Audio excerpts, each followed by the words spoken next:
comes to sports, covering the news, giving you the truth. Nothing but that real on hoops in the league. All things NFL, we don't miss a thing. Getting with the coverage, we loving it all day. Picking up the news, tell us wherever the ball lay. With the NFL, NBA, they box so. Sports news in the hands of a man with fair takes. Telling coach, statistics and realness that's being spoke. Either hit it for the win or they hitting the goal posts. Either way, we woke up to the news of the day. Any Kenny could call it, he like to talk it out with Ray. Fast breaks down the lane, they better move out the way, or they pulling from perimeter. Curry bury the trade, yeah they got it. Woo!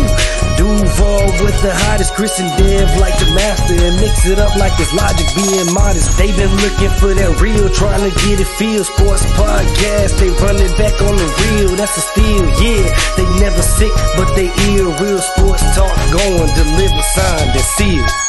We bring that real talk when it comes to sports, covering the news, giving you the truth. Nothing but that real on hoops in the league. All things NFL, we don't miss a thing. Happy Monday, everybody, and welcome to another edition of Real Talk. I'm Chris, and I'm joined by my guys, Kenny and Dev. How y'all doing this Monday? What it is, fellas.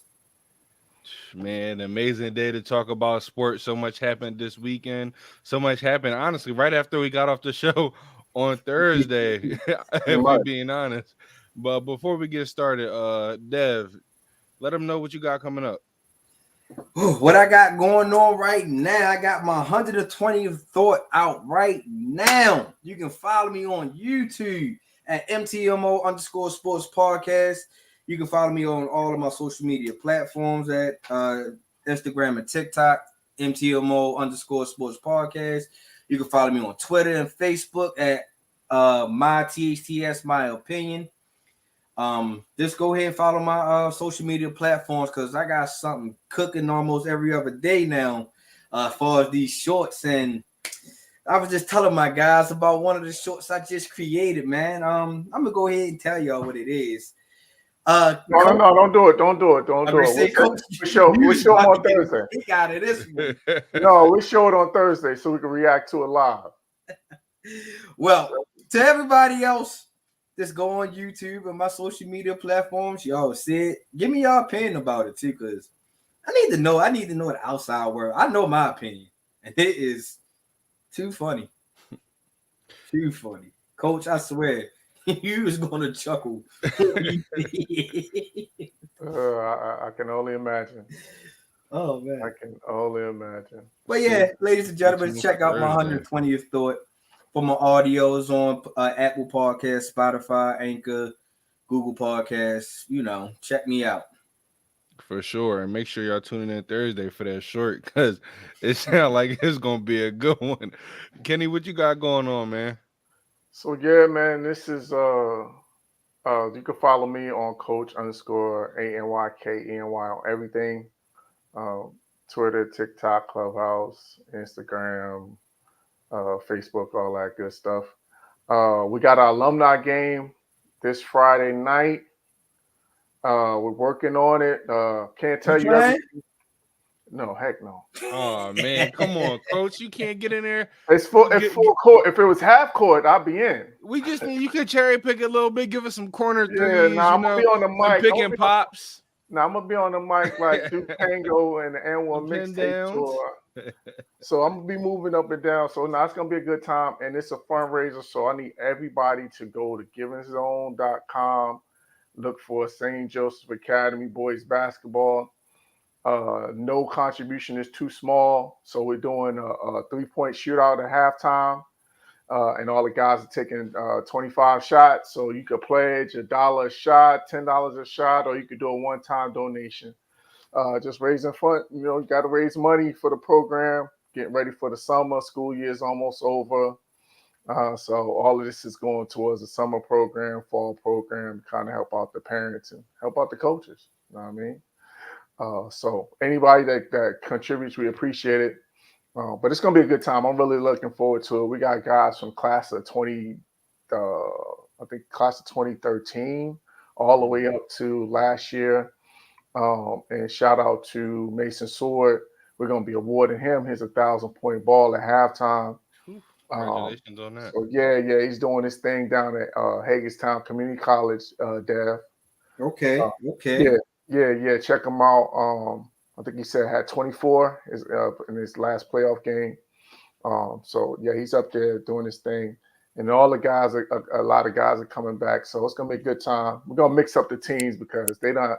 The young guys talking about, yeah, we want to play the alumni. They don't want that. No. You gotta get the young fellas what they want, Kenny. No. We're not gonna do that. I don't want to destroy it. I don't want to destroy their confidence.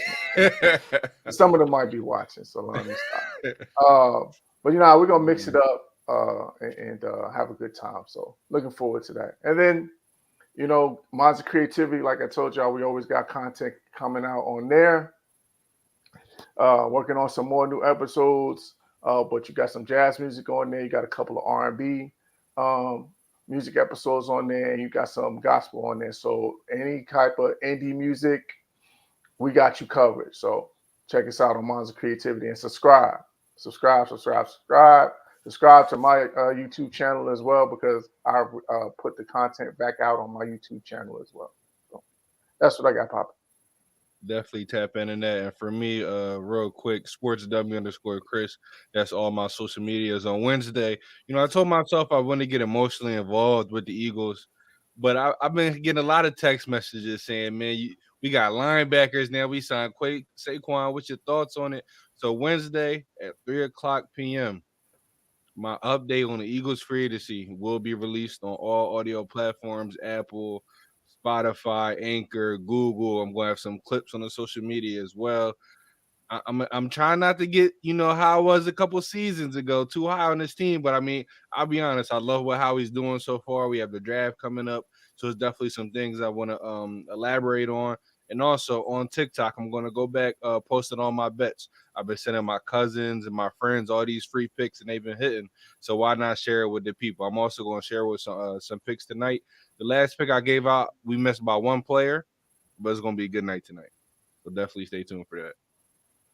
Hey, Chris, I'm not, and y'all can hold me accountable. I'm an emotionally detached Cowboys fan.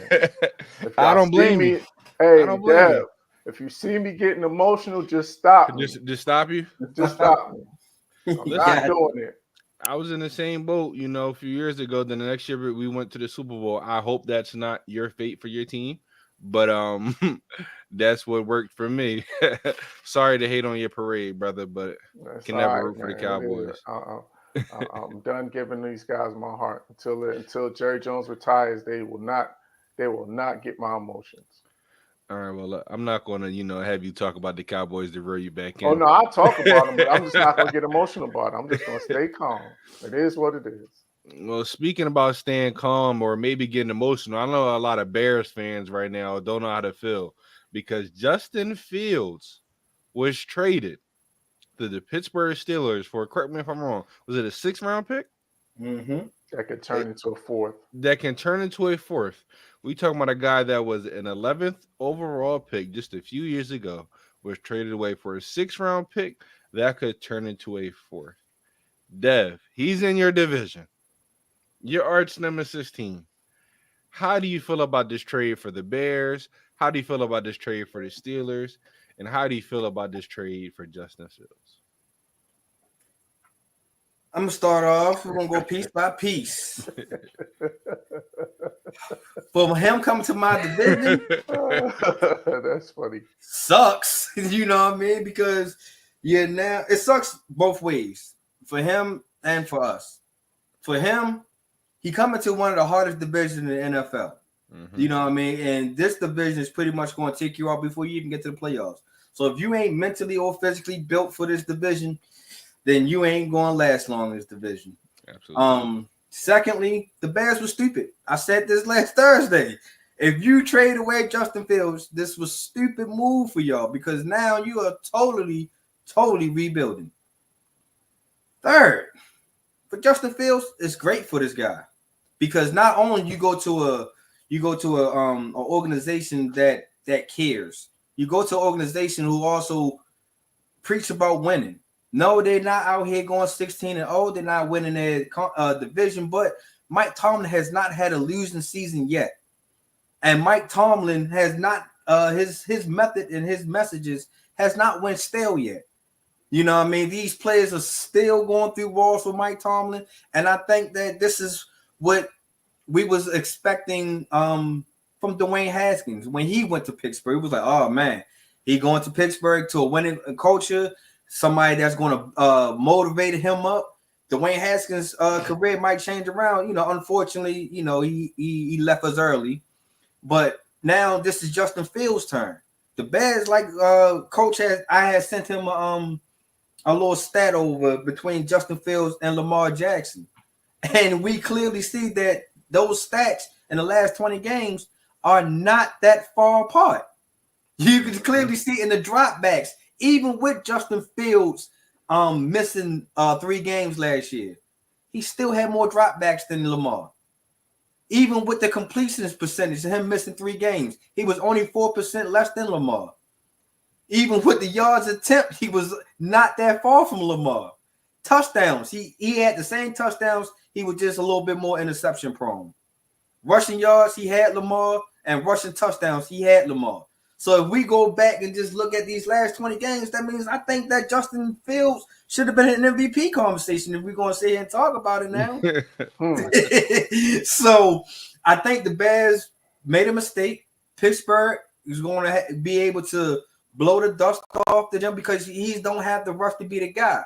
He's pretty much going to sit a whole year behind Russell Wilson, even if it's not a whole year. Pittsburgh's still going to go ahead and plug in another quarterback that can still do the same thing as Russell Wilson, probably just a little bit better because he's a little bit younger than Russ. So all in all, Pittsburgh, I hate to say it, great job. I think your quarterback room went from a D plus to now a strong A minus, in my opinion. And that's scary because now, like I say, that division has 4 to 5 quarterbacks that you kind of got to worry about depending on how Russ play. But even if you take Russ out, that's still 4 quarterbacks that can be dangerous. That's 4 quarterbacks. I feel like any given Sunday or any given time that they can win this division. So Justin Fields, man, the Steelers made out. Justin Fields, I hope you take every opportunity, learn from Russ, get every knowledge that you can possibly get from the guy that's in front of you and the guy that's coaching you, because I think it's going to do Justin Fields wonderful. And in the next year or two, we're going to be having this conversation again. We're going to be like, dang, that 6th round, that 4th round pick was looking a little beautiful now. Kenny? Yeah, I think the biggest thing that Dev hit on is the winning culture. Like, he's going from an unstable and a pretty much a losing culture to a winning and a stable culture. And we're going to see the difference. I think that the other point that Dev hit the nail on is that this narrative around him not being a good quarterback is just fake news. It's, as the kids say, it's cap, because the stats are proving it right there. When we're talking about an MVP in terms of Lamar Jackson, and the two of them, the comparison is right there for people to see. So this was the first year that he actually had a number 1 wide receiver. The first year, with a solid tight end and a solid running back, and we saw the difference. We saw the improvement. So there's the other part that makes zero sense to me. You bring in another veteran receiver in terms of Keenan Allen to pair him with DJ Moore and Cole Kmet, and then you're going to put them with a rookie quarterback? Like, what sense does that make? Justin Fields was ascending, and then you ship him out of town? So that's why I agree with Dev again, is that this GM is on his way out the door. Because I said it last week. We know what Caleb Williams is mentally. We saw it. We saw this dude break down mentally in college. So now all of a sudden, going from LA to Chicago, now all of a sudden he's going to be that mentally tough to be able to withstand that as a rookie and the number 1 pick. All these expectations, all this weight being placed on him. And now we just expect him with wide receivers that are experienced, We know what happens when wide receivers don't get the ball. When they, Yeah. Oh, I know right, that right, firsthand. Chris. You know what I'm saying? Oh, I know that firsthand. Right. So, Me like, too. Yo, Hollywood Brown got traded out. Mm-hmm. That's what I'm saying. So, like, it just made no sense. And then it's just bad. It's just bad business all around. But I'm happy for him. I'm happy he's got out of there. I'm happy he's got a veteran that he could be mentored by. He's got some weapons there. You got Najee. You got Freiermuth. You got Pickens. So you got some talent to work with. And we know that that Pittsburgh has a history in terms of being able to draft skill position guys. Mm-hmm. So I think it's just going to be all good for him, and I'm happy for him. Yeah, I'm definitely I'm happy for Fields. And when I saw the trade for Keenan Allen, I knew Justin Fields was going to get traded.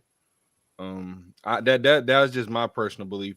The only way I thought he would stay is if they draft Marvin Harrison. In my mind, if they were trade for any receiver, it showed me that they were going to draft Caleb Williams. And we sat on this show, and we've been saying it for a while now.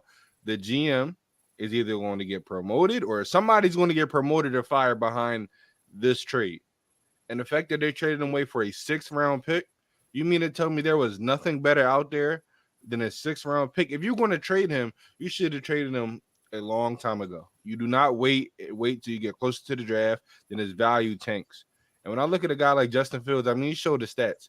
He was on his way to being a type quarterback like a Jalen Hurts. People compare him. They say he could be like Jalen Hurts. We saw Jalen Hurts being, quote unquote, a top 10 quarterback last year and the year prior.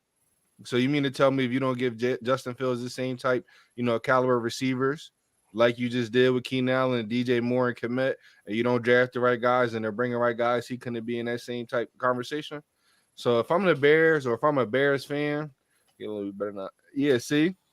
You see how people reacting? Bears fan talking. You see how people are reacting? Because now it's all on Caleb Williams, because like you said, you have a rookie quarterback coming in with veteran receivers rather than have a quarterback who's had multiple different coaches since he's been drafted, multiple different offensive coordinators, and when he's finally getting some rhythm, you ship him away. And now you're going to start the same process over with Caleb Williams. So unless your mindset is, hey, we don't know how much we want to pay Justin Fields, you try to build around a quarterback when he's on his rookie deal. I don't think that was the case here. I think there was a lot of pressure. See, you're going to have back and forth. Some people are going to feel like Caleb Williams is a bust. So I ain't gonna lie. Yeah, some people are going to think he's a generational type quarterback. I think they were pressured in their mind, say we can't pass up on a guy like Caleb Williams. When, as far as you know, Justin Fields could be that generational type quarterback. He can run, he has arm talent, and when you finally surround him with receivers, we saw what he did against Washington. We saw what he did against so many of these good teams with good defenses. Every single game when he was given the opportunity. Oh, he will. Don't worry. Yeah. So honestly, he will get fired if Caleb starts looking bad. Absolutely. Here's the question that I seen that RG3 poses. Well, he didn't pose the question, but he stated something. But I want to know what's your reaction about this. He said that Caleb Williams should pull an Eli Manning on draft day. Just to tell the Chicago Bears, don't draft me. Y'all think that? What y'all think about that? Should Caleb pull that move and then go to where? Washington? I mean, that's home. So I mean, that's home, but that'd be the only. I wouldn't want to go to New England. Yeah, me either. So it has. All right. So out of the top 3, then between Chicago, Washington, New England, who would y'all pick then? I would pick Chicago because everything is set up for him. If he does, it's lined up. The talent is there for him to be able to come in and do and make plays immediately. Yeah. I mean, it's kind of there for Washington, and it's home, and you have new ownership. So when you look at it like that, you feel like a new owner around their number 1 pick. They're going to support the number 1 pick. Get Bo next if that's the case. I mean, y'all might get Drake May knowing Chicago. y'all might get Drake May. So you have a history. Y'all have a history of drafting North Carolina quarterbacks. So listen, I think Justin Fields is in a perfect situation. Going over there to Pittsburgh with Mike Tomlin, learning behind Russell Wilson, who we're about to talk about. So I think right now, if I'm Justin Fields, I'm going to take my time. I'm going to learn because you don't know how long this, Russell Wilson story is going to be in Pittsburgh, honestly. So learn. You don't have to go out there with this team right now who currently has no receivers. Hopefully they get some in the draft, but you let Russell Wilson deal with that and you learn and you get ready for the year, after that. But Chicago, y'all under fire right now. Coaching, general managers, ownership, y'all have to get this right. And honestly, y'all have to be a playoff team, in my opinion. For it to look like a success, you have to be a playoff team or a border playoff team, right near the wild card spot. Because the roster's there. The roster's there. You brought in another receiver. You brought in Swift. You have a defense. So if Caleb Williams is this generational quarterback that everybody believes, he should get it done. In Philly. Nah, I don't think so, Damian, because he wasn't playing over Hurts. Right. Hurts is our franchise guy. Pittsburgh doesn't have a franchise guy. So I think Russ is just a stopgap. There was so many other teams that I felt like Justin Fields. Oh, we named them. Should have won. Yeah. I named 3 of them on my show. I said Las Vegas should have won. I don't trust Gardner Minshew. Y'all think Devontae Adams is going to be happy with Gardner Minshew? Heck no. And you ain't got Josh Jacobs to back him up. Minnesota. Yep. You want to keep Justin Jefferson happy? Why not go ahead and get a quarterback that can get him the ball? And then trade up for another receiver or offensive lineman. Yeah, so then I said the Washington Commanders. Yep. Should have been another team that should have went all in on Justin Fields because you got rid of Sam Howell. You pretty much going. You're not going to start Marcus Mariota as your starting quarterback. Nope, he's guaranteed that backup position. So it's like, man, the Bears. There were so many teams that blew this opportunity. Like, so you didn't have to give up nothing to get Justin Fields. And the crazy part was it was shown previously. I forgot which quarterback that went before Justin Fields in the trade. That they didn't get nothing. Mac Jones. Nah, Mac Jones. They only gave up a 5th round for Mac Jones. But it's still. Do you think Justin Fields? Before we move on, do you think Justin Fields worth more than a 6th round draft pick? Yes, absolutely. Okay, yes. As long as we're in agreement. I at least would have asked nothing lower than a 3rd round. There's no reason to go no lower because I believe that Justin Fields is a starting quarterback. It's a starting quarterback in this league. Mm-hmm. You know what I mean? If we can start Gardner Minshew, we can start Justin Fields. Like real. You ain't lying. You are not. If Jimmy Garoppolo keeps getting all these jobs, right? What makes it worse? What makes it worse for me is that there's another mistake that you made. Is you told everybody and their mother that you was trading the guy, so you lowered his value. True. So if you'd have just kept your mouth shut, you could have got more value for him. So that's a lot more of an indictment on the GM, like that you don't know what you're doing. Because everybody knew, as much as we wanted to play the game, that they're going to keep Fields. I feel like we all knew in the back of our mind that they were going to trade him. And the fact that they only got a 6th round pick, the 4th sounds like a setup for a 6th. Yeah, worth 2 first rounders and 2. I don't know if he's worth that much, but I will say he's worth at least a 3rd. Yeah.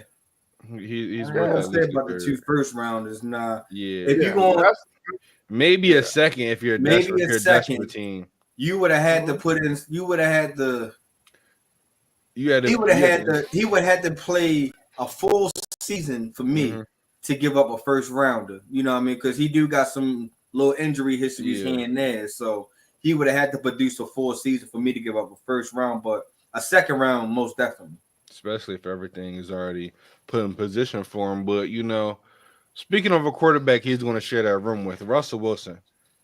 He signed with the Pittsburgh Steelers, and I have some friends that are Steelers fans, and they had mixed feelings. Me too. they had some mixed feelings. So, Kenny, what are your thoughts on this? Russell going over to Pittsburgh. Are you happy for him? You happy for the team, or you think it was a waste? I think it was a calculated risk. I think that we did see that Russ still has something left in the tank, and I think Pittsburgh felt like he was the perfect bridge quarterback. I think it was a 2-part play in terms of they were bringing Russ in so he could be the mentor to Justin Fields. Mm-hmm. So well, first to Kenny Pickett at first. Yeah. we all know that's what My man, you bringing in who? Let me out. Out Let of me here. out. Hey, Dad, what you say? Back door? Back door. Yeah. So it's a Anthony. That was my other point. Is that for $1.5 million, it's a steal in terms of a financial risk. You're taking no financial risk for a guy that showed that he could still play. And then the last thing is you're getting him motivated, Russ, as well, because he wants to change the narrative on him that he's washed. So it could be nothing but a win-win, I think, for Pittsburgh. So I just think that it's a smart move, and it gives everything. They already got the backup in place, or rather, they got the replacement in place. They got the guy that they can mature and have for the next 10 years if everything works out according to plan. So it's just like people playing chess and some guys are playing checkers. Def. Smart move for both teams, number one, because you ain't paying his whole salary, number one, and you get a starting quarterback where you didn't really trust before you let Mason Rudolph go or Kenny Pickett. So I just think that you paying that portion of a salary of that type of a caliber quarterback, you ain't really got to go all in if the things don't work out for him. Because we seen that at times that Russ can try to play hero ball, I like to call it, and it doesn't end up in his favor, and he becomes the villain. So I think that Russ going to here to, piggyback to what I said about Justin Fields, you're going to a winning organization. You know what Pittsburgh wants. You know what the standard that Pittsburgh is setting for this team. You don't have to go out here and try to guess and try to stroke your coach's ego and Sean Payton anymore. You ain't got to try to please him and do what you want to do in the community, anything in the nature. Because I'm pretty sure Mike Tomlin is going to back Russ. As long as you is not a negative cancer to the team, yeah, go ahead and kiss all the babies you want. Go out here and shake their hands. Try to get more Pittsburgh fans to come in. I'm pretty sure Steelers fans wasn't falling off, but now they can probably take a release and be like, we thought we wasn't going to see a quarterback at the Big Ben for a while, man. And, now you can have Russ maybe have a subpar year, and then you can be like, well, Justin Fields is the winner. So, hopefully we put some good pieces around him because Pickens is a good piece to start with, honestly. As long as this guy can see the ball at least 4 times a game, he's happy. And if he's happy, he's a monster. So I think that for Russ, is you got a lot of good pieces around you.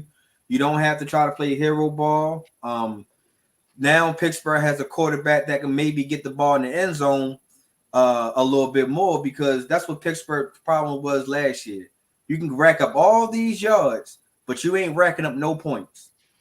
So it's no point of racking up yards if you ain't going to rack up points. So hopefully this year that Russ and with Justin Fields, whoever going to end the season, because you never know, because it could be like a college thing. Yeah. Maybe they try to ride the hot hand and see who can really take over this if nobody takes over it in training camp.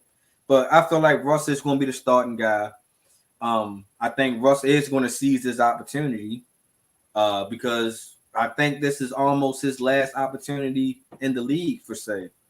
Because I don't think that nobody else after this year is going to bet on Russ if he have a bad year after this year. So I think he's going to have a decent year, and I think this is one of the years that he's not going to fully revamp and go back to that Seattle Russ, but I think we're going to see a little bit better than what we seen last year from Russ.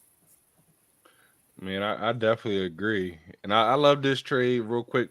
For both parties. One, when you're Steelers, you're paying him that little bit amount of money. You can't beat that for a starting quarterback. And for Russ, you're going to a situation that it's kind of similar to how it was in Denver. This time you only got one receiver, but I trust Pittsburgh in bringing in some skill positions. You're going in the coach. I feel like that's going to support you more. You're going with, I think, an overall better team than Denver.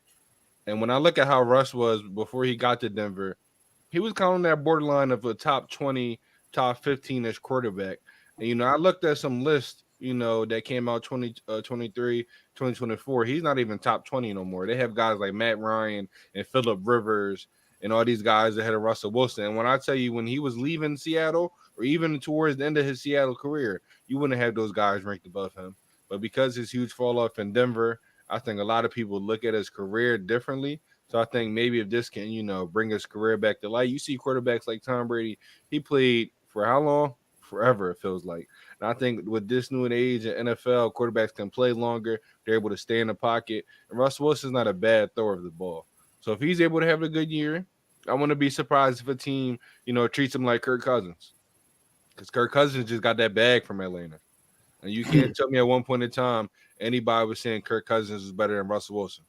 So if Russ does his thing, man, I think he'd go back to being one of them top quarterbacks. But Dev, since this is your division, how good do you think this Steelers team can actually be? They got the potential to be good because they have pieces around the whole board. On the offense, they got Pickens, as we keep talking about. They got that tight end Freiermuth, Najee Harris, and what's the other guy? I forgot their other running back. Warren. Yeah, both of those running backs are pretty stout. They know their role. They know about the tough running. And on the defensive side, Pittsburgh, they always gonna have a top 10 defense. Mm-hmm. With T.J. Watt, Cam Hayward, Minkah Fitzpatrick, now Patrick Queen. So I feel like the team is pretty much solid. But like I said, it's all about how they're going to come out in that division. Because like I said, I just feel like this division will take you out before you even get to take yourself out into the playoffs. So I still say the division is ours for right now, just because it's the Ravens to lose.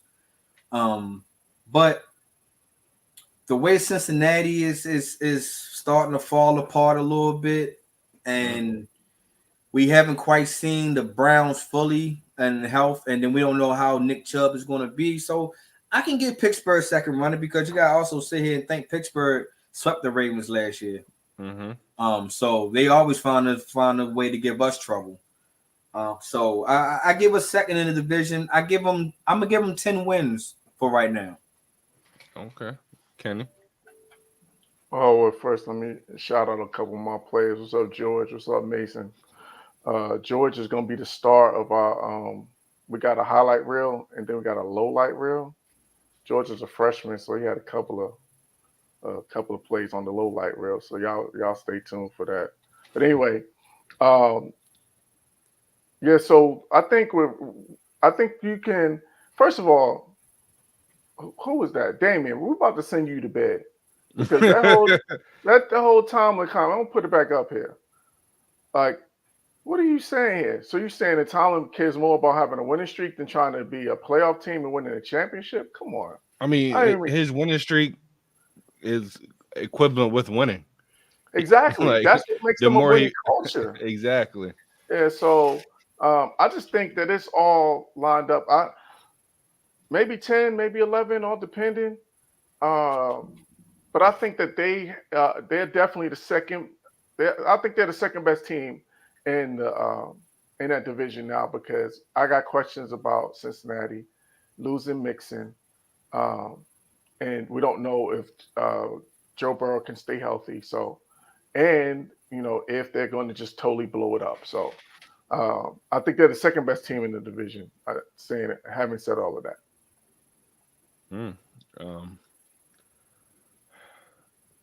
I don't know what to think about Pittsburgh. We know Baltimore is number one, or should be number one, but this division, it's so tough. That's why it's, globally looked at as the best division in football. But for me, I think they're going to end up third. As much as you guys have doubts about Cincinnati, I think with the full healthy, what was the winning streak for Pittsburgh? I mean, he's kept him relevant. It's not like he hasn't been close to getting back to that Super Bowl for multiple years. Well, Mike Tomlin has been coaching Pittsburgh for what, 16, 17 years? About that. Maybe a little bit more than that. Well, I think this a lot because I think Harbaugh is on his 17th year. So he had 18. Out of 18 years, Damian, my guy never had a losing season. Name only one team can win the Super Bowl every year. So exactly. You know what I mean? And he already got a Super Bowl ring. And name a coach that's done that. Super Bowls. Yeah, he got a Super Bowl ring early, so and been late in the playoffs a lot of times. Shoot, I'd take him over Mike McCarthy. I'll tell you that. Oh, I bet you would. I bet you would. I mean, I might take Tomlin over. No, I'm not. I'm not. I wasn't gonna say my coach. But I'm gonna say that for another day. But yeah, I mean, I think that they're going to be third. I'm gonna be a little all in when it comes to the Cowboys are the best team. He's trying to get you started. Yeah, he's trying to start next season. That's what that comment is. But I have faith in the Bengals. You trying to get a starting spot? Go ahead and butter him up, yo. Yeah, let him know, sure. You gotta tell him that Dak is the best quarterback in the NFC, man. Hey, you know that what might I mean? Get you benched. Here's what you do, George. Talk about CeeDee and Micah Parsons. Not even that. Here's what you do, George. You know what I mean? You know, Coach probably like coffee. Get him, his coffee in the morning. Make sure he's good. Make sure you run your laps before he even say anything. And I guarantee you will be in a starting spot, my guy. Free game. He ain't lying about that coffee. Coach likes his coffee. See? Caramel, light and sweet from Dunkin' Donuts. There you go. Hey, George, when you make it pro, my God, just remember your dad was the guy that got you there. Oh man. Hey yo, chill out, man. Dak might be the best quarterback. Okay, yeah. Let's let's move on. Yeah, let's talking about Dak or did he? Oh man. I'm not touching that one. Oh man, Dev, you didn't open them gates, brother. You didn't open them gates, brother. About to start calling you Ray. You Dev straight down. Hey man, shout out to my guy Ray, man. I miss him in his fiery snaps, man. Word up. Hold your head up, kid. Man. We're gonna hold it down till you get back. Absolutely. But let's move on to basketball, man. And this is a good segue. You know, we talked about Ray. Ray, you about to owe me. I forgot what the bet was, but I know you owe me. Because we said who would have the better record, Dallas or Houston? In Houston, not even going to be anywhere near the play-in. Dallas is about to be in that top 6 seed very, very soon. But speaking of Dallas, hopefully. Kenny, hopefully. But with the performance like they had on Sunday, especially with Kenny, what Fam did, 21-footer on the run, left-hand floater. I wish we had the clip for you if you haven't seen it, but for everybody that hasn't seen it, just go on Instagram. It popped up on my timeline 10 times already. Yeah, did it? Yeah, it's everywhere. I seen Kyrie hit a lot of game-winning or game-tying or big shots, but me personally, this might be the best shot I've ever seen him take. Yeah. This is a shot that only Kyrie will take, can take, and can make. Nobody else in the league can take this type of shot with the offhand, the distance, and with confidence. So, Kenny, let me ask you this. How impressive was that game winner? That's probably one of the toughest shots I've ever seen. And, I'm the old head on the show, so I've been around the game since this is about to be 40 years in August. I think we'll make 40 years that either I've been playing, associated with coaching, whatever you want to call it, with the game of basketball. So I've seen a lot, and I've never seen a shot like that. And over a 7-footer. You know what I'm saying? Like, that's the best defense. Right, a contested runner offhand from deep over a 7-footer. So all of those things just makes it just one of the most impressive shots I've ever seen. And I got to shout out because he said it. He said it many times in interviews, is that he's probably the most skilled player we've ever seen. Mm-hmm. And he's just proven like he's starting to really prove that because this is on his way to another 50, 40, 90 season. And it's just like now he you could just see that the freedom in his game, you could see the weight off his shoulders, you could see how comfortable he is in Dallas, you could see the love that he's getting, now that the shoes are out and you see the love that he's getting at the sneaker releases and all of that good stuff. And so I'm just loving what I'm seeing. And this is just proving that all of the narratives around him, he's just proving that they're false narratives, and he's just proving that he's one of the most skilled players to ever play this game. So honestly, at this point, nothing really surprises me. Dev, what about you? How impressive was that game winner for you? I think that was one of the most impressive shots I've seen this year. Honestly, man, that was to number one to be on a run. Because Kyle was, if we see break down that play, Kyle started from the other side of the 3-point line before he ran and was able to get the ball passed into him. And for you to actually be able to control yourself, have good balance, have great confidence, because most people would have went up with that dominant hand. They would have never thought about going up with that offhand, on a run like that. And for him to do that just shows like the craft, the skill, the knowledge,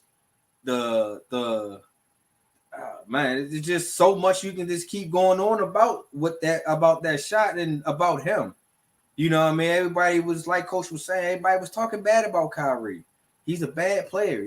Nobody don't wants to play with him. He brings negative energy. He does this, and Nike doesn't want him no more because he said this. And ever since that, those dramas has kind of drifted away. He left Brooklyn. Nike is no longer in his mirror anymore. It looks like Kai is happy. It looks like he's focused on basketball all over again. And that's a dangerous mindset when you have a skilled player like him to be all into basketball again. With no outside the court drama, anything of that nature, which means that can help Dallas. Because remember, this time last year, for Dallas, they were shutting everybody down. They was like, nah, we ain't playing nobody no more. We going to take these L's purposely. Yeah. So it seems like that Jason Kidd finally got a control of his team. He got other than Luka trying to be the hero and taking up all these wild, crazy shots, you got another guy that can come in and put up some wild, crazy shots, but he's more efficient with his wild, crazy shots. We didn't see Kai in the air do some acrobatic, off the hand, off the wrong foot, high off the angle backboard layups, and we just keep questioning Kai. So I just think that shot right there, I don't think it was luck. I think that was all skill, and I think that's exactly the shot that Kyle wanted once he realized that was his only option, and he put it up with confidence. So that was a great shot. Went in with confidence. Yeah, I mean, I really can't think of any other player in the league that would go up with their offhand from 21 feet, and I think everybody else would have found a way to try to get back to their dominant hand or pass the ball. Nobody else is going up with their offhand. And nobody else in the league we'd expect to make that shot but Kyrie. And so to his credit, I mean, like you said, Dev, he's had a phenomenal season. In my opinion, if he could qualify for the All-NBA, I think he could make his way into All-NBA third team the way he's been playing this year. Like you said, flirting with that 50, 40, 90, shooting, scoring 25 points, getting you about 5-6 dimes. Probably one of the best second options in the league, if not the best. I mean, let me ask you this. Kyrie has no choice but to play good. I mean, well, if you watched when Luka was out, Tim Hardaway is putting up 30, 40-point games, making about 6-7 threes. But what do I know? But this conversation earlier with my brother was talking about Luka.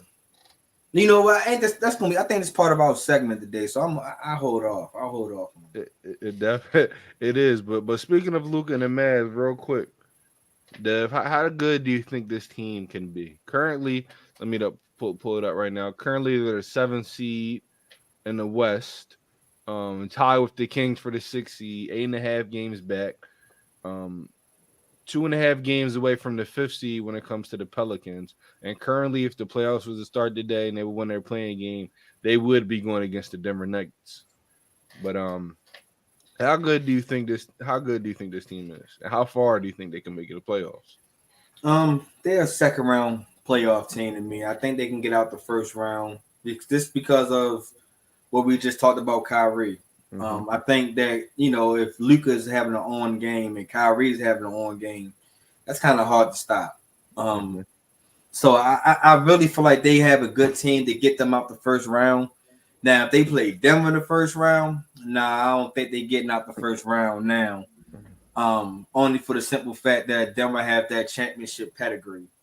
You can just see that they are, even with losing pieces last year, the Bruce Browns and I forgot the other guy that also left too.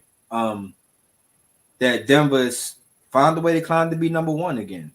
Like we said this Thursday, it's not a race, it's a marathon. It's not a sprint. You know what I mean? And Denver was just pretty much saying that we'll see y'all when we get there. While y'all sitting there going huff and puff and tie your ways to get first seed and all this other stuff, we're going to be the team that going to coast and we're going to meet y'all there. And that's what Denver doing. They coasted. They took their they took the foot off the brake a little bit at the All-Star, but they would still stay relevant. And that was the best thing for Denver because now they ready to go into the playoffs fully healthy, fully rested, and ready to go. And it's going to suck for a team like Dallas, who I just said I believe they can get out the first round, because now you're not going to get out the first round against Denver in my eyes. I just feel like that Jokic is going to dominate Gafford. I like Gafford. He's a high flyer. He can protect the rim. But when we already seen that Jokic, doesn't matter who he plays or who's playing against him, he's going to give you Jokic buckets. He did it to AD, he did it to Bam, he did it to Cat, he did it to Rudy. You know what I mean? And he also kind of did it to Embiid before Embiid. No, he did not, brother. But I'll let you, You know what I mean? But it's still, I get your point. You know what I mean? He was still Denver is going to be that team. But as far as Dallas, if they can find a way not meet Denver in the first round, I got them going second round. See, for me, yesterday's game, it taught me a lot. When I saw what they did at the deadline, trading for PJ Washington and Daniel Gafford, it showed me that the only team they're really worried about, or I'd say worried about, is the Nuggets. I don't think any other team in the West scares them. I think they're not afraid of the Suns. They're not afraid of the Clippers. They're not afraid of the Thunder or the Timberwolves. When they brought in those two guys, they brought in size, and that was for Denver. So can they beat Denver? They might be one of the best, if not the best team equipped to beat them. I think about it. They have three centers to throw at Jokic. And then what are they going to do with Luka and Kyrie? They really only have one defender, Aaron Gordon. So I think this team, if they're able to, not play Denver in the first round, they could play Denver in the West Conference Finals and give them a run for their money. But Kenny, how good do you think this team could be? I think they can get past I think they can win a first round series depending on the matchup. My only concern would be is they have a lot of new pieces. They made a few trades at the deadline. So trying to get all of those pieces working together and also, integrating them and figuring that out. That's what Coach Kidd is going to be able to, have the challenge for him. But when you got two guys, you got two closers. It's not a lot of teams that has two closers on their team. So anytime you got two closers, when it comes to the playoffs, at the end of the day in a series, it becomes to who can win the matchup.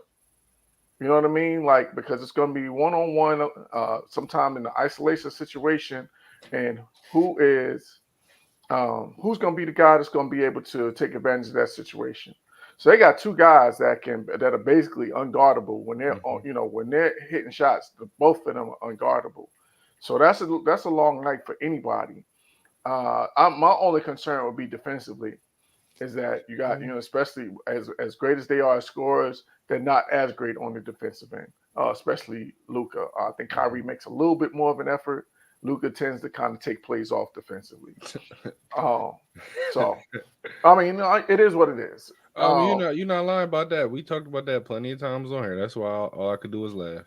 Yeah, so it's going to be all depending on the matchup. If they get one of the younger teams, like if they get an OKC in the first round, I think that could be one where they could knock them off. Oh yeah, I'll take Mavs. Like I said, I'm taking Mavs, OKC, Timberwolves. I'm probably gonna go with the Mavs. You know, even the Nuggets. Like when I look about all these bottom teams, the Nuggets and the Suns had the best chance. Lakers don't want to see the Nuggets. Of course we don't. we 0 we like what 0-9, 0-8 since last year playoffs. No, we don't want them. It's bad enough. We about to be fighting and struggling just to get in the playoffs. Oh man, you're not lying. You know what I mean? We don't. I had a short also, and I said that because somebody came to me and said, "Yo, you're a Lakers fan. Do you think that the Lakers are a threat to make the playoffs?" I said, "A threat of what?" You know what I mean? It's just like, no, they're not a threat. The Lakers are only good at home. They're not good away.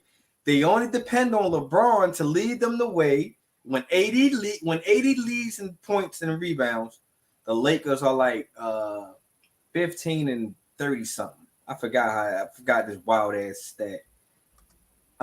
So no, we don't pose a threat. No, I don't care what we did last year in that damn play-in and going to the. I don't foresee it happen this year.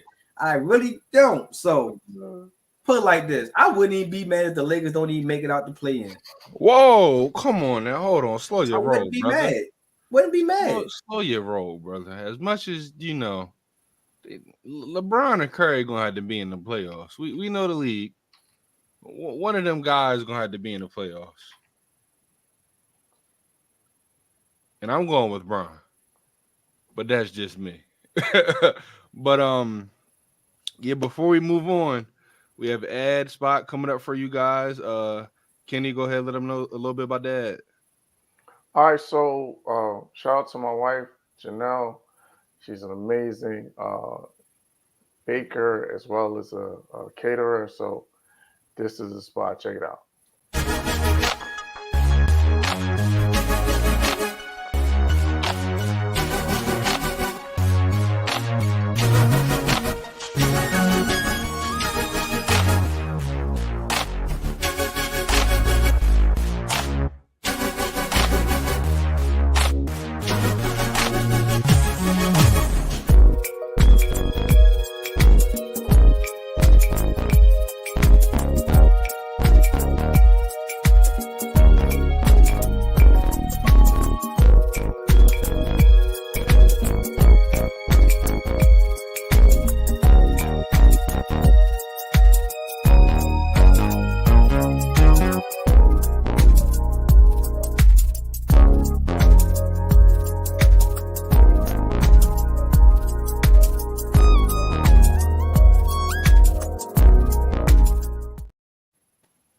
Oh man, I'll be honest.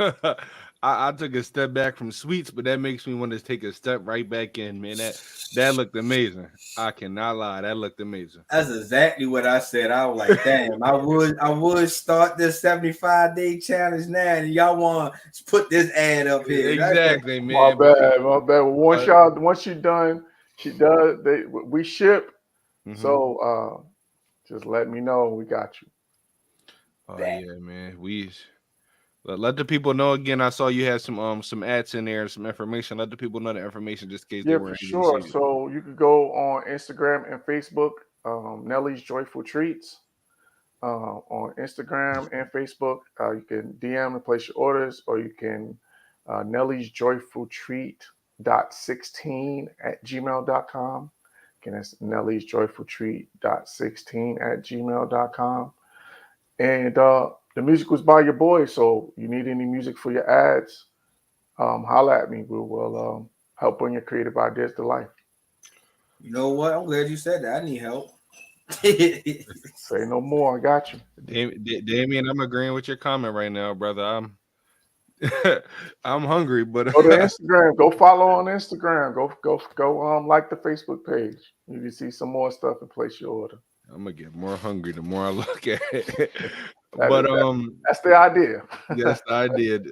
Dev, you were alluding to something, and we could talk about it. I mentioned it in the group chat. I said, man, I'm looking at these guys like Luka, like Jokic, like Sabonis, have triple doubles almost every game. It feels like.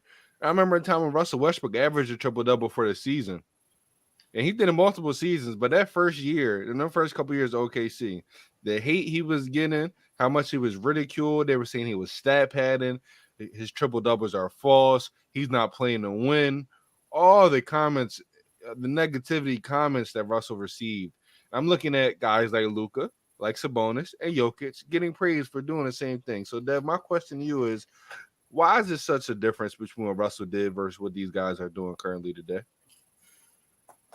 I don't know. You know what I mean? Because in my opinion, Russ did it with less talent. Yeah. It most definitely do that. Most definitely do.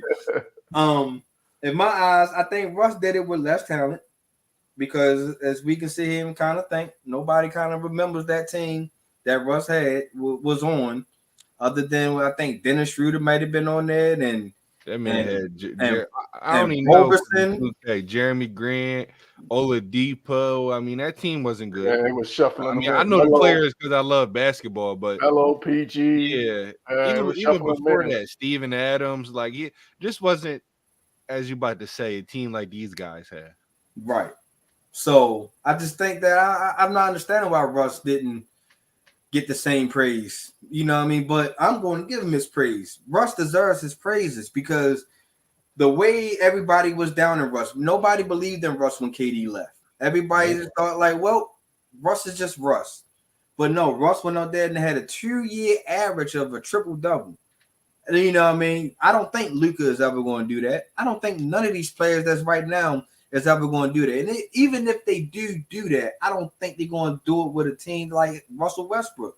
Because I believe you put Luka on that team that Russell Westbrook had, that first year he had got the triple-double. Luka would not make it to the play-in my opinion. Because not only Russ played offense, he played defense too. Mm-hmm. You know what I mean? Russ didn't care who he played. He played KD when KD with him and wasn't getting along. He played LeBron when it was time to play crunch minutes. Nobody can be able to guard him. So it wasn't like that. He would just focus on offense. He was focusing on the game of basketball, trying to make sure that OKC stayed relevant, and he did it in every which way he possibly could, which made him average a triple-double. But today in this, the way this NBA is going is, I hate to say it, I think like a triple-double is kind of easy to get now because you got so much homeboy basketball and you got so much less defense playing now. You got guys, you got games that's making it 150, 160 on a consistent basis. You know what I mean? Like, we just sat here and praised the Knicks and who they played the other night when the Knicks held them under 100 points.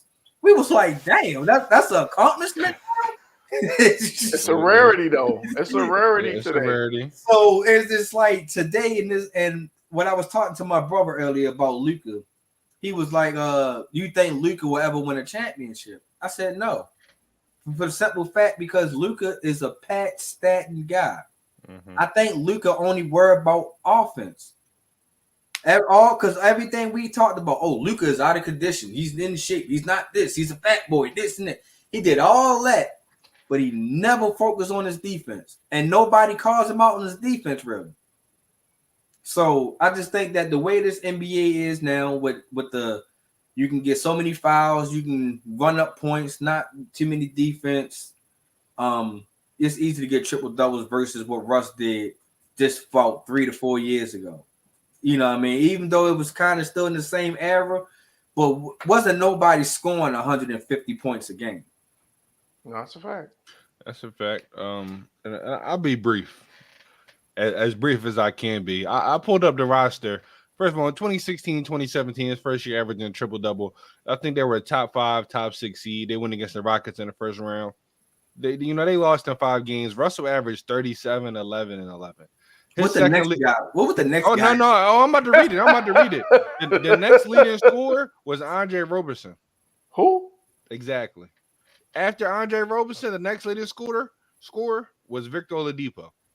So what was Roberson averaging? 11.6. Victor Oladipo 10.8. Then after that, it was Taj Gibson at 9.8. Oh my gosh. So when you talk about Russell Westbrook and what he did and how he carried the team, when I'm looking at what Sabonis is doing, when you have a guy who is an all-star and De'Aaron Fox who could be all NBA, when you have a guy, when I look at, Jokic, and he has all the people he has, and Luka has all the people he has, nobody gives Russell Westbrook the credit he truly deserves for carrying this team the way he did. Even when the team brought in a Paul George and a Carmelo Anthony. After that first year, he changed his game to help Paul George, and Paul George was an MVP candidate. He went from scoring more to scoring less and having more assists. So I'm looking at Russell Westbrook constantly change his game to where he's at now. Nobody talks about the sacrifice. We talk about it, but we don't really understand going from averaging a triple-double to sometimes not even ending the game, the sacrifice he is for the Clippers. So Russ, he's going to be one of these players when he retires. A lot of people going to sit back and truly understand his greatness and start to give him his flowers. Because right now, it feels like people, or for a long point of time, we're constantly berating him, a lot of negative comments. And so I think when he finally hangs up the shoes, finally hangs up the sneaks, a lot of people are going to give him his flowers, man. And then, like you said, with Luka winning the championship, I'm looking at Luka getting praised for the same reason we said James Harden would never win. All the negative things people said about James Harden, Luka's doing it right now. And so it's just funny to me how we said all these negative things about Russ, all these negative things about James Harden, and yet Luka's doing it right now and getting nothing but praise. It doesn't make sense to me at all. And James Harden is going to be another guy we're going to give him his flowers when he retires for the things he did with Houston. So when we sit back and look at him, I don't want to say, oh yeah, well, we regret what we did with these guys, so we're going to praise Luka. No, you should never said what you said about those guys. If you're going to say that, keep it all the way the same with Luka, because Luka's in the same. You know what the difference is? James Harden was carrying his team to one of the top teams in the West and going deep in the playoffs, and Luka's in a position where he might not even make the playoffs. Yeah, big difference there. But and the crazy thing is, when Russ was doing it, he had Billy Donovan as his head coach. Oh man, it was Billy Donovan. Where is he coaching right now? Chicago. He's still in Chicago. What are they doing right now? Losing. If they even in the play-in, brother. And you just said OKC was a top 5 team when they had Billy Donovan and Russ doing the same thing that Luka and the rest best player was Andre Roberson. They had a Sabonis who played 3 minutes. Jeremy Grant who played 20 minutes. So let's not, let's understand and appreciate what Russ did. And it's funny. I'm not even gonna go on my Billy Donovan tangent. So Kenny, what's your thoughts on this whole situation? And we talked about a lot. So you can touch every single topic. I just got one topic. It's baffling. Yeah, I was just one topic, and we I can't allow any coach slander on the show.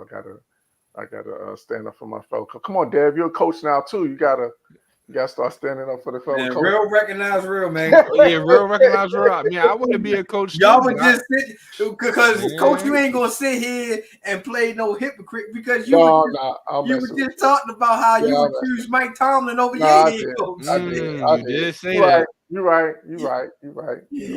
No, but seriously though, I want to talk about one thing that people got to stop with Russ. Is that whole narrative about him stat padding is just nonsense. People talking about Steven Adams was getting out of the way so that he could rebound. Yeah, no kidding.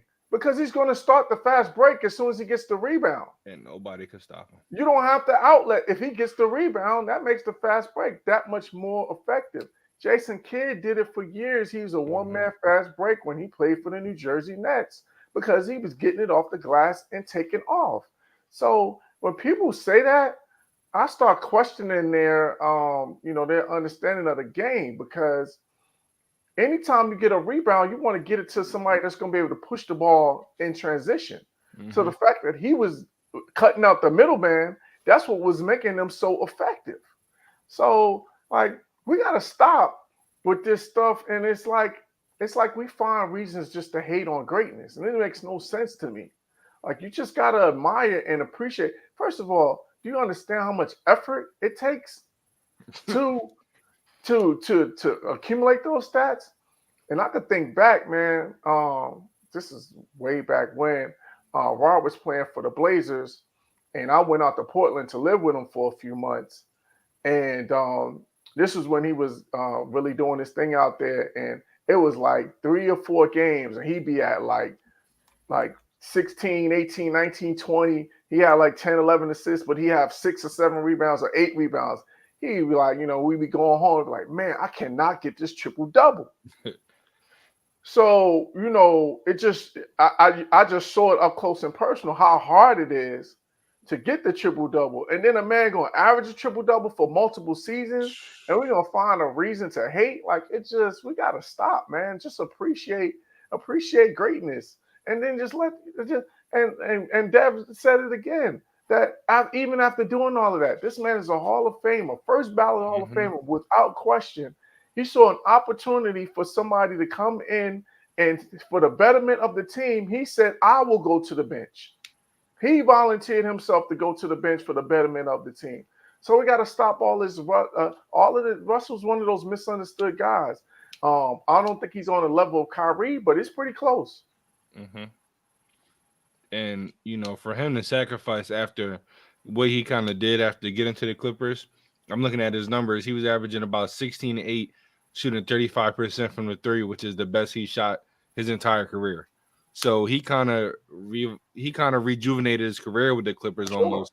And the fact that he started off like that, he took the pay cut knowing how good they can be and still came off the bench, doesn't get talked about enough. And, to your point, you talked about, how it's easier for guards to get the rebound and go. And Deb, that might be why you see a lot of guards getting more triple doubles. You might have to salute guys like Russ. Obviously it started off with Oscar, Magic and all those guys, but in this generation, Russ is really the first guard we've seen really go get the board. He's averaging 7.2 rebounds for his career.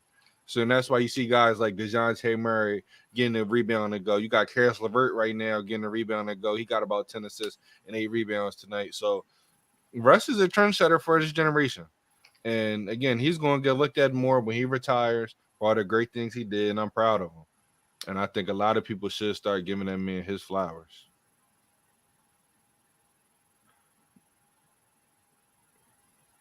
Yeah. Okay. Appreciate him while he's here, because I don't think we'll ever see anybody do what he did. Honestly, average triple-double for 3 straight years, 4 years in total. Yeah. And I remember watching Open Court, and they said that record would never be broke.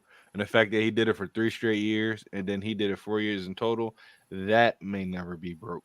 As many times as Luka, Sabonis, and Jokic put up triple doubles, I don't know if they're ever going to average one. But speaking of guys that could put up triple doubles, it's a guy on this team that I'm about to talk about that has the ability to be one of the best if he puts his mind to it. And I'm talking about the Pelicans, and I'm talking about Zion Williamson. So my question real quick before we wrap things up, Kenny, why do you think the Pelicans are so slept on? We see people talk about all these teams in the West, and they've been the top 16, 4 to 6, range all year, and nobody's talking about them. Why is that? Probably because they're nervous of whether or not Zion can stay healthy. I think that's the biggest thing, is that, you always have you're holding your breath and hoping that every time he takes off, every time he jumps, like, you know what I'm saying, or makes an explosive movement. I think that's part of it. But I'm with you in terms of I've been high on the Pelicans I've been high on them for a while. Mm-hmm. I said before last season, if they stay healthy, then they can be a Western Conference top 5 seed. So I think that's really the key, as long as they're healthy, because to your point, you got two young bulls. You got two young, really talented dudes in terms of Brandon Ingram and Zion. Then you got that veteran in terms of CJ that's able to, who's another one who's adapted his game. You know, we talked about Russ. We gotta give CJ his flowers for adapting his game, because he's, you know, playing that point guard role and being a facilitator for them. So and then you got to give Willie Green credit in terms of finding a way to make all of these pieces work together and seeing that they were going to be most effective with CJ running the point. So not a lot of coaches sometimes get stuck in, you know, this guy's a 2, this guy's a 1, you know, this, that, and the third. So the fact that they was able to make that adjustment, it's been nothing but positive for them. So I just think it's all up to Zion. If Zion is able to stay healthy, because when he's rolling downhill, you got to make a business decision.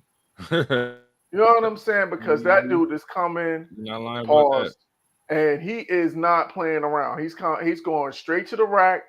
He's going straight at your head. And if you don't get out the way, he's going to put it right on your head. Yeah, Zion. I mean, I'm looking at his numbers. He flirted with triple-double so many times this year. And I'm with you, you know, moving CJ to the point. And, you know, we didn't even talk about Brandon Ingram. We barely talked about him. And he's a guy that can get you 25 a night. So, real quick, Dev, why do you think the Pelicans are so slept on this year? And do you think they could be a legit team in the West, or you think they're some pretenders? I don't know why people keep sleeping on them, because I've been trying to wake y'all up for the last 2 years. Once Willie Green become head coach, I said, we're on the same boat. I said, hey, when they had, what was that play-in one year, and they no, it was the first round exit, and everybody was so happy for Willie Green, and Willie Green cried because he gave it his all. I said, that right there shows you that he is willing to take the time and effort to learn, grow, and build.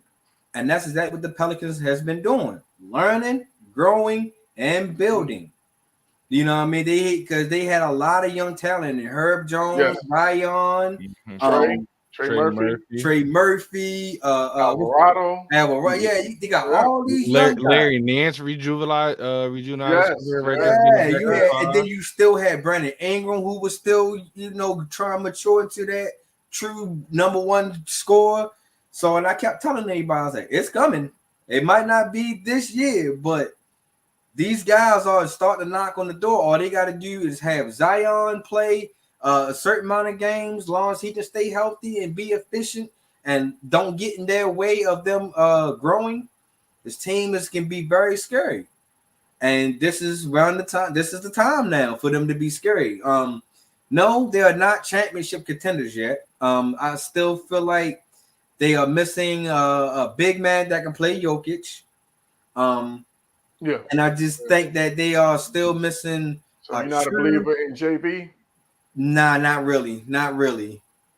And I still think they don't have a true number 2 to go with Ingram. Don't get me wrong, CJ and Zion can pick up that slack, but it's not consistently enough. And sometimes Brandon Ingram is not consistent enough. Yeah. So once they can get Brandon Ingram to be their consistent number 1, and CJ and Zion consistently be their number 2, the Pelicans got something to be scared about, because you see Herb Jones doesn't back down from anybody when he's on that defensive side. You know what I mean? Even when you thought you had a shot, I didn't know Shorty was even going to block that shot that one game. And credit to his ability, you can see that he doesn't give up. You can see that Coach Green is in their ear, say, hey, I don't care how many steps you get beat, man. Keep playing until the whistle blows. Keep playing until the play is over with. And that's what the Pelicans is going to do. But like I said, you know, it's going to be the maturity, because it takes a mature team to go deep into the playoffs. You know what I mean? And Golden State kind of proved that a couple years ago. It doesn't have to be the biggest and the scariest guys going into the playoffs, but as long as you got experience and you got stuff, good things is going to happen. So I just think that the Pelicans most definitely got to keep building on this experience, keep going deep into the playoffs, and eventually I think they're going to be knocking on the door. Yeah, I'm with y'all. I mean, like when this team is rolling, you got CJ that can give you 4 threes. Zion and Brandon can give you 25 a night. Herb Jones, as long as he's playing defense, can hit his corner shot. You love what you get from him. Trey Murphy off the bench going to shoot about 7-8 threes a game. Mm-hmm. And if he's hitting them, it's over with. And right now, they're currently, if I'm not mistaken, the 5th seed. Yeah, they're the 5th. Yeah, they're the 5th seed. Clippers are the 4th. How many games the Clippers got over them? 1. And the Clippers are 4 games behind, those first 3 teams that are going to be rotating. But, I've been paying attention this year. Out of the 4 games they played the Clippers, Pelicans won 3 of them. And all of them were post-Harden trade. So we talk about matchups. The Pelicans is kind of a good matchup for the Clippers because if the Clippers want to go small, the Pelicans are not afraid to go small. If the Clippers want to slide in off the bench, if they want to slide a Norman Powell, for Zubac, okay, well the Pelicans can go ahead. They'll slide a Larry Nance for V, or they'll slide a Trey Murphy, and they say, okay, let's go small. Now you have no rim protection against Zion and Brandon Ingram. Have fun. Yeah. So the Pelicans could be a mismatch, and they're kind of in the best case scenario. I think they would love to go against the Clippers. In my opinion, looking at how they're stated right now, I doubt they'll fall back to 6. So I think right now they're looking at, man, let's go against the Clippers. They can get the Clippers. It's going to be a very fun series. Well, they might as well go ahead and grab that 4 seed so they can at least have a home court. Get their home quarterback. Yeah. They're in the 2-game. That would definitely be in their best interest because with young teams, you want that home court, right? And then you want that rowdy New Orleans crowd. You know what I mean? Supporting you. That's what the Clippers, mentals is. Oh yeah. So if I'm them, I'm striving for that 4th seed. Yeah, I don't blame you because the Clippers, they've been on I talk about it Thursday, but they've been slipping as of lately. And the Pelicans they've been real consistent. But Kenny, you told me you got a video ready and queued up for us. I got it. Let's play it. Yo, what it is? Yo, have y'all heard about this 22-year-old assistant coach playing in the JV game? If you didn't, let me put you on game real quick. Yo, Miss Alicia Boykins, a 22-year-old assistant coach, Churchland out of Portsmouth, Virginia. She decided that one of her players was not able to make it, so she made a coach's decision and putting in herself, you feel me? And by doing that, they had to forfeit the game and the rest of the season because parents started calling in concerning, which they should have, you feel me? And now it messed the rest of the girls up for the rest of that season, you feel me? And I just think that was a selfish decision, number 1. Number 2 is like, hey, where the head coach at? You was down with this game plan? Like, how did you let this go? And then thirdly, man, it's like, what about the rest of the girls? But what's your opinion on this, man? So let me get this straight. The coach was playing in the JV game. Not the varsity. Not the varsity. The JV. Varsity is one thing, but to play in a JV game, you playing against 13, 14-year-olds. She must have been trying to live her mouth. Please, wait. Ladies and gentlemen, I need one of y'all to go back to the video clip, and I need you to pause it when a score pops up. I want y'all to take a real deep look at the score. Oh yeah, I got it. Did they win at least? I don't think they did. Jeez. You mean to tell me you playing against the JV and you do not win? If you look at the score with 3 minutes and 50-something seconds left, they was down. They was down. They was down, yo. When I seen this come across my timeline, you know how you read something and you just scroll kept going. I said, hold on. What that say again? And I just went down. I was like, hold on. 22, 13. Like, hold on. How can you impersonate a 13-year-old? And lose. It's layers to this. One, it's not against varsity. That's the first part. Why are you playing in the JV? And then you're losing. And you're losing. You should be up.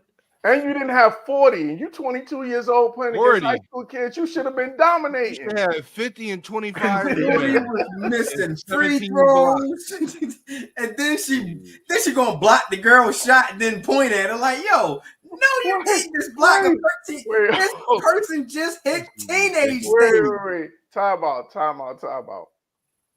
If I'm her players, I'm not listening to nothing you got to say. Ever again. You struggling against JV. You mean to tell me how I should play basketball? You struggling. What the crazy part was, like, I'm still confused. Like, so that she was an assistant coach. So yeah, head coach was like, you know what? I'm down with this. Go ahead and put suit up. Go ahead. I say it all the time, man. They don't allow. They shouldn't be allowed to coach anymore. Man. I'm telling you, they shouldn't be allowed to coach anymore. That's ridiculous. No, they got the coaches got fired. Rest of the season was canceled. But the crazy part was it was the students that canceled the rest of the season. It wasn't like the school district. I mean, yeah, I don't blame them. I wouldn't want to play for a coach that can't even be the JV. What you not playing for a team that we just had our coach play and we lost? Yeah, what you going to teach me? You can't teach me anything. Season is over.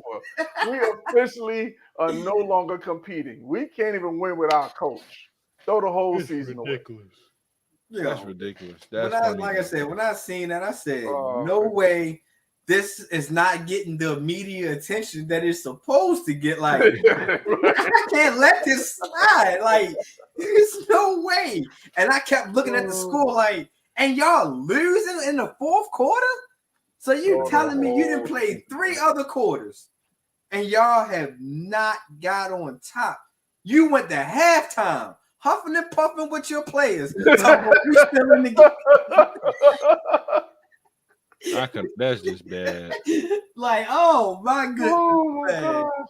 All right, no, I can't defend. I take back everything I said about defending the coach after this. Yeah, you can't. Yeah, there's no more coaches union after that. Sir. No, sir.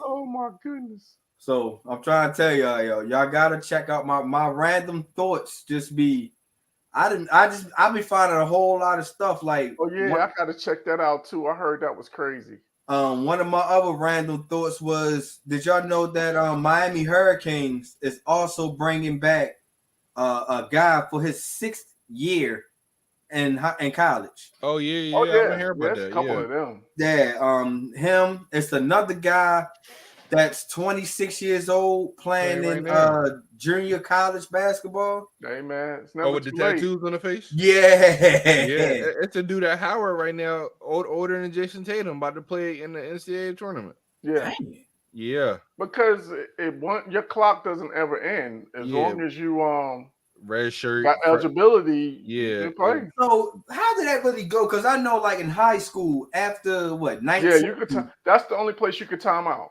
It's high school. College, you can't time out. Yeah, you get all those freshman red shirts, medical red shirts, COVID year, right? All that can add up to.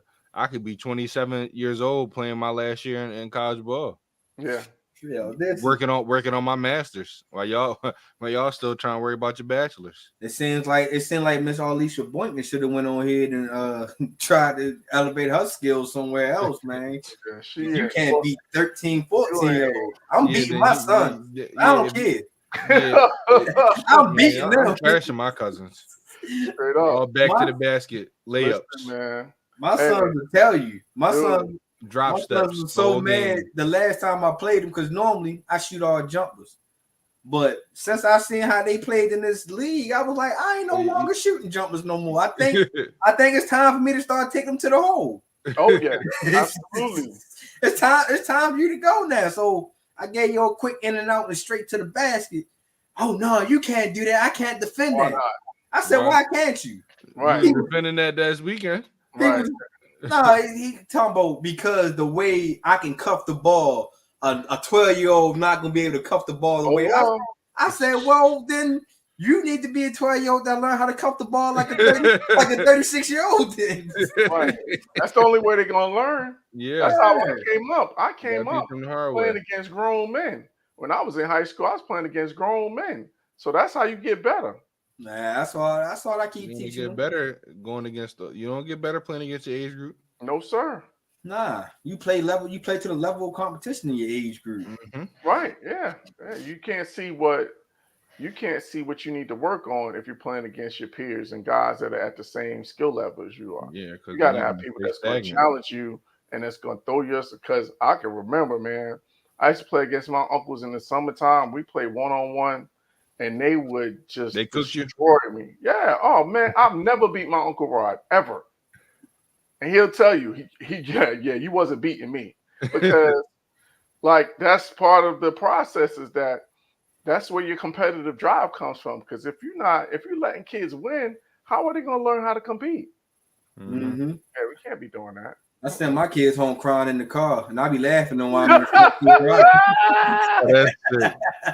don't be kidding. I be sitting there talking to my wife like, "You see that buck I just did on your son? Yeah." Hey, ask my players. They'll tell you. I beat them all the time. We just had a team barbecue a couple weeks ago. We was playing King of the Court. I told them beforehand. I said I'm beating at least 3 or 4 of y'all. And what did I do? Beat 3 or 4 and talk to them about it the whole time. Oh man, let's talk about that. MJ's not apologizing.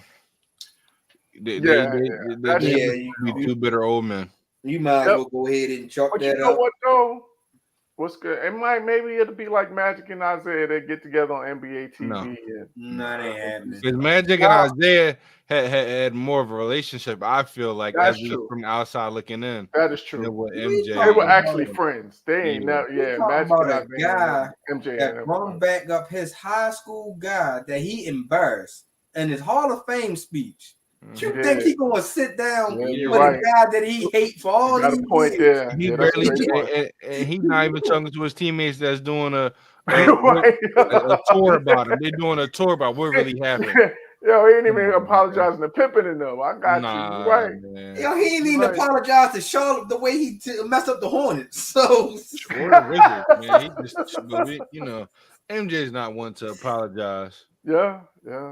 But before we wrap it up, my team right now up 14 points against the Miami Heat. Looking good. Your team tonight, Kenny, faces the Golden State Warriors. No OG Anunoby. How do you feel about this game? I'm concerned about OG. It seems like there's still a little lingering soreness and issues with that elbow post surgery. And then, of course, as Julius Randle is out. So it's going to be fun, though, seeing Steph and Jalen go at it. That'll be fun. And then in today's league, ain't nobody playing no D. So if we get hot, DiVincenzo's been rolling. Josh Hart has been rebounding like a madman. So he's gonna have a triple double. That's what I'm saying. Anything can happen. But Golden State should win this game. But shout out to Jonathan Kuminga. Another. Shout out to Unc, because that was another one of his finds. He was Team McKnight. He was one of the guys that he brought on along with Scoot Henderson and Jalen Green. The list goes on and on. That whole class. Yeah, so but he's really coming to his own. And we got to look at Steve Kerr like, Coach, could we have been seeing this a long time ago? Absolutely. You know what I'm saying? Did you put the muzzle on them? Did you put the shackles on them? That's gonna be to me with Golden State. That's gonna be that's the X factor. If he's playing at a high level because he can defend as well as score, that's gonna be the difference between them being a first round exit or them making a playoff run. Yeah, I'm with you with that. If they can even make it past their playing tournament game first, true. they're gonna have to play too. That's true. Like when I look at this game for both teams, Golden State is at the 9th seed right now. I doubt they're going to catch up to Phoenix or Dallas. So I think right now they just want to stay ahead of the Lakers so they can get home court advantage against the Lakers. And then when I look at the Knicks, y'all 4th seed right now, you may be able to catch the Cavs, but I don't think they're going to go anything below 4.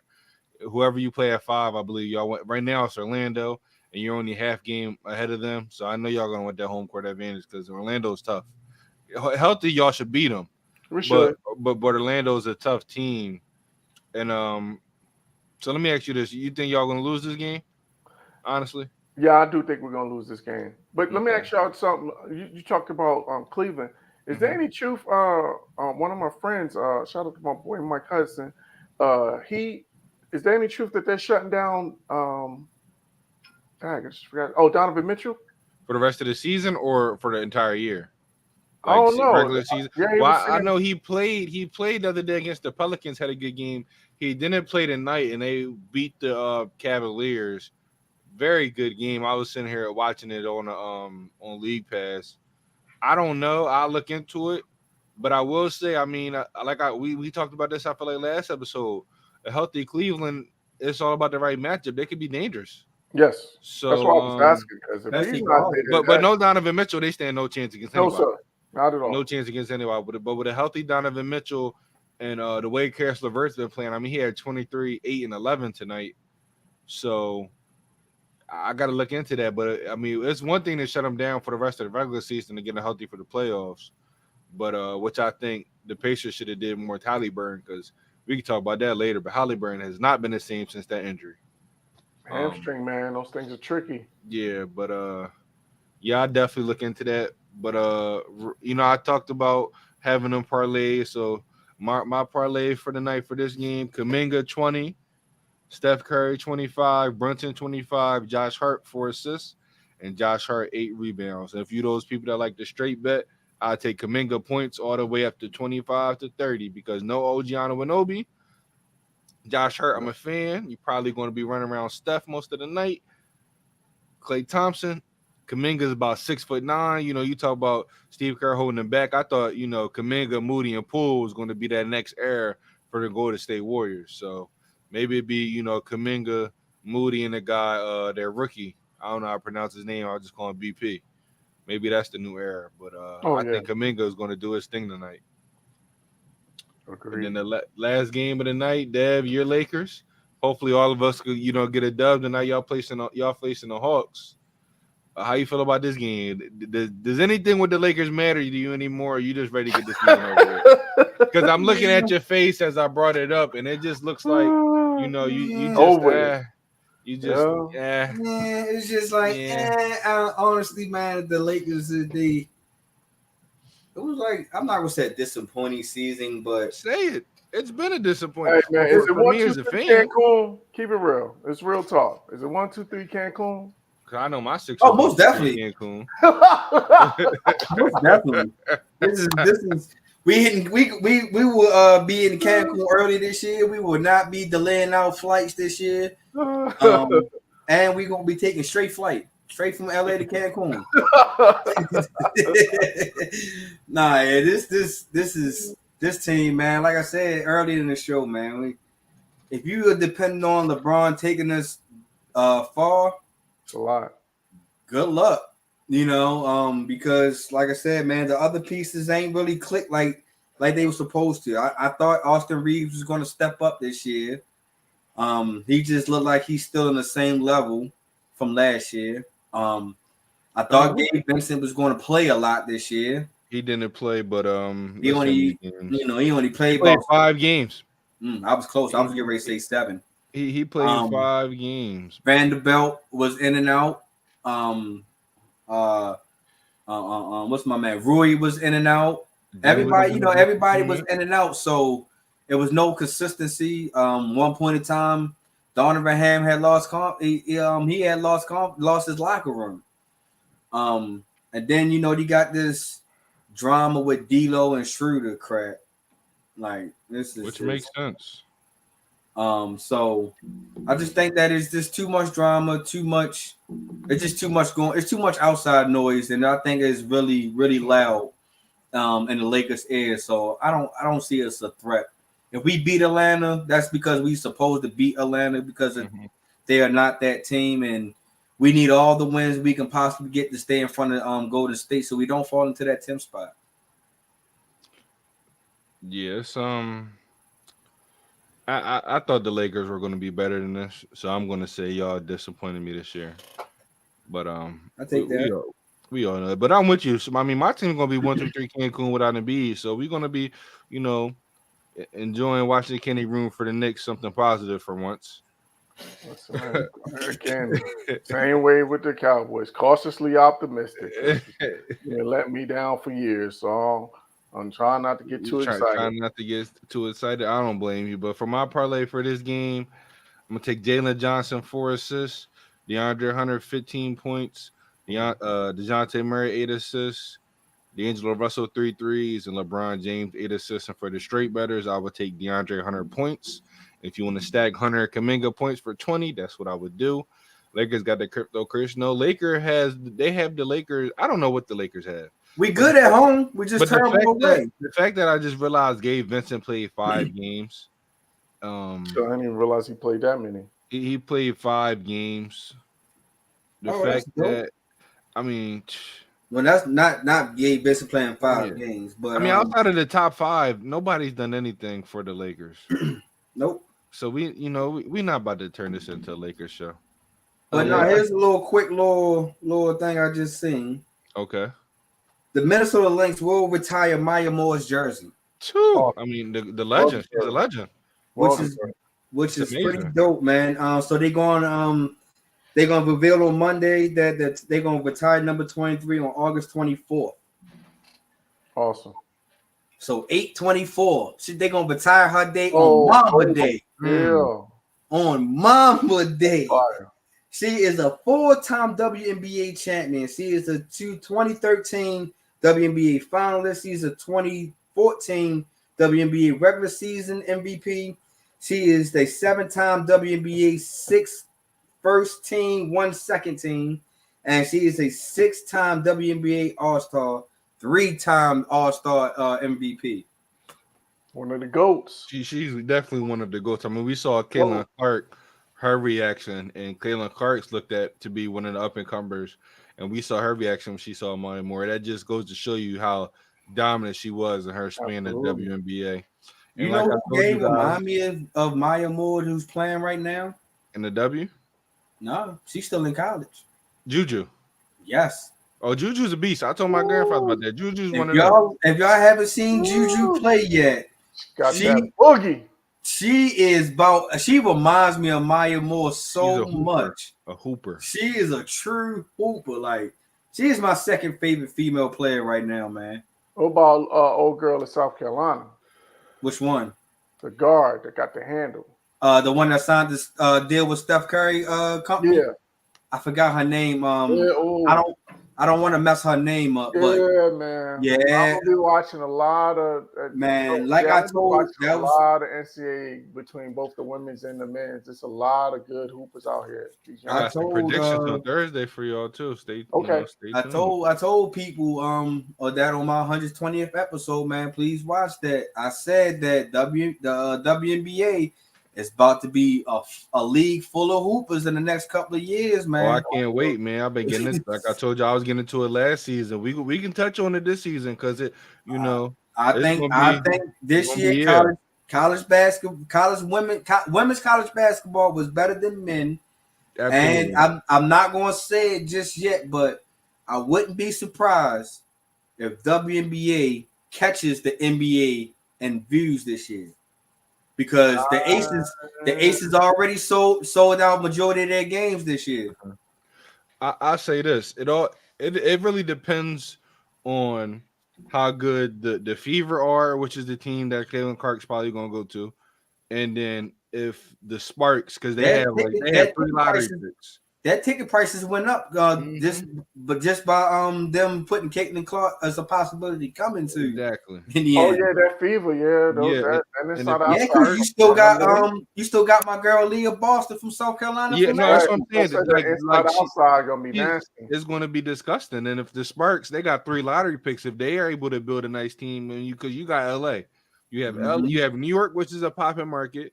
The Vegas is doing. Right. You got Seattle. If LA is able to tap back into it and be somewhat competitive, you bring in Angel Reese. Angel Reese is going to be box office.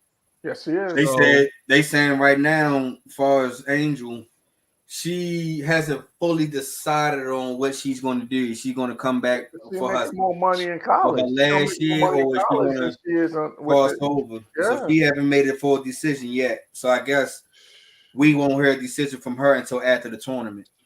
Honestly, I think she's gonna come back because her NIL money is bigger than what she would get in the WNBA. True. And that's why a lot of girls didn't enter the draft this year. Paige, the girl from UConn, Becca Page. Buckets, Yeah. Paige Buckets. So I mean, man, they could have been teammates too in LA too. Because I'm telling you, I got LA. I think I gotta go. I'm a screenshot to tell you the picks they have, but they got 3 lottery picks. I forgot who they projected to take. Hold on, I might got it. Just think about a team, LA market having 3 lottery picks, and Dev talked about Juju. Right. Yeah, these upcoming females in the college, women's basketball, they're the new wave. And so imagine getting franchised, because a lot of these teams built through the draft. Yeah. They saying the projected top 25 players. No, hold on, that's not it. And I say this: if Juju could come out, if they didn't have Drury at the stay 4 years, Juju would be the number 2 pick. Oh yeah, she would be the number 2 pick. I think that's what's going to wind up being addressed in the next CBA is, an opportunity for these young ladies to leave school early. I think we're going to start seeing that in the next CBA and giving them the opportunity to leave early. And even if Juju might just have to be the exception, because I don't know how long you have a talent like that in college basketball when she could be doing her thing in the WNBA. And not saying that everybody's going to come in and do what they're doing in college, but from LA, went to USC. She came out this year. She'd be drafted by the Sparks. I mean, we talk about Lonzo Ball and the Ball family, and and all these people going from LA to LA. She's the true LA story. She's one of them. Your boy, your Sixers about to give this game away to Miami. I don't know if you look like to me. I had it in the background. I don't want to talk about it. I think I jinxed this. I think I jinxed this. Honestly, you're right. And I mean that's what goes on when Buddy Hield is losing minutes to Cameron Payne. Something I haven't talked about because I'm going to try to keep it to myself. Yeah, just don't know how that even happens. To follow. How you smoke that layup? Use the glass, buddy. Yeah, I think, but Buddy, I don't want to say his confidence has changed, but his what he was doing when he first got traded to everything after campaign got there has just been a mess. It's just been a mess. I don't know why everybody was so hype over Kyle Lowry. That I don't even want to get into it. Sparks looking like he's coming home, man. Come on, Chris. Let the man come home and finish his career. Nah, but he's playing 30 minutes and he's get my man on first of all, I'd rather man, all bad, son. I didn't mean to trigger you, bro. Yeah, man, I just get that man fired up, coach. Because literally, first of all, even before Embiid went down, I really wasn't that emotionally invested with the Sixers. After Embiid, I definitely took all the emotion out of it. But when we stuff everything that's going on with Daryl Morey and the big step back, this team has taken Nick. Oh no, what? Oh no, you tripping? Nick Nurse has been amazing. Yeah, I mean, we were a top team with not that best of a roster, and it's showing how good the roster is now.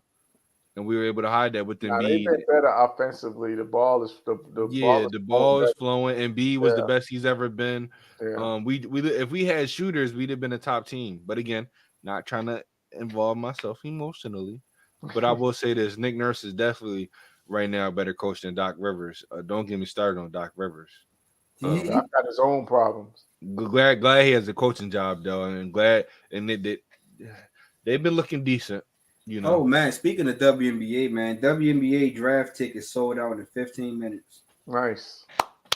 It's gonna be a good year for the W and all the stuff that. Man, I'm gonna break down some WNBA stuff. I was gonna say we might have to bring Mike Hughes on because he's our resident WNBA guy. He covers the Chicago Sky for the network, so we might have to bring him in right before the season, and we do a season preview. Yeah, because all the trades and stuff that went down this off season, a lot of players then teamed up. It's going to be a good year for the WNBA. I'm telling y'all, man. Yeah, I'm looking forward to it because it's summer basketball. I wouldn't be surprised if the viewers get rolled up there with the NBA this year, because NBA wasn't really, to me, it wasn't all that interesting until after the All-Star break.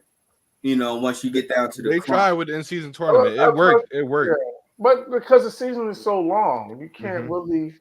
It's hard to stay invested in it because there's so many games. But I'll say this though, one reason why I believe the WNBA viewership will go up, which is the sad truth of what's going on, betting. Oh, you see people getting into baseball more. Even though baseball is always huge, but I see more people being into baseball more, and the soccer more, in the college basketball more. And WNBA, you know, you could bet on it last year, and if FanDuel upgrades a little bit more and DraftKings upgrades a little bit more, that betting ups the viewership. Why do you think, you know, NBA is partnered with FanDuel and DraftKings, and you know they've been promoting FanDuel and TNT for forever. All these basketball podcasts, they all got DraftKings plugged. JJ Redick has a new promotion on DraftKings. It was like once every couple of days. Y'all heard about JJ and LeBron Grace start their own podcast? Yeah, I can't wait for that. JJ and LeBron? It comes out tomorrow. We could talk about a little bit on Thursday. Comes out tomorrow. I gotta check it. And check out Mark Jackson's him and his son have one out. That's really good. It hurts my heart to even watch that, because that man should be a coach in NBA. He should. And I don't even, and it's like we talking in a brick wall, man. I think the time has passed, and it hurts. I don't. At least of now, I don't see it happening. I guess that's the thing though, is that these jobs turn over every year. And Dev, you've been talking about Darvin Ham. He's been coming under fire. Who better? That could be the spot. Because the Mark lives in LA, so that could be the spot. And I think he'd do well. Not wishing any ill will on Darvin Ham. Just that's the gig. You get hired to get fired. As Deion said, you either elevate or they terminate you. Yep, it's rare you're gonna have guys like Greg Popovich and Mike Tomlin. That's it. Hey man, you hear what JC said? First they love me, then they hate me, then they love me again. That's exactly how it goes. Well, for some coaches, they might not love you again. Sorry, Doc. But thank you for everybody tuning in to this Monday's edition of ASAP Real Talk. I'm Chris. We got Kenny and Dev, and we'll see you guys on Thursday.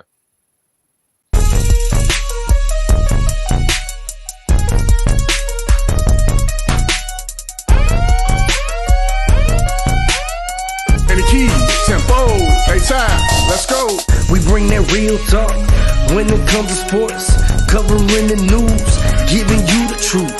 Nothing but that real on hoops in the league.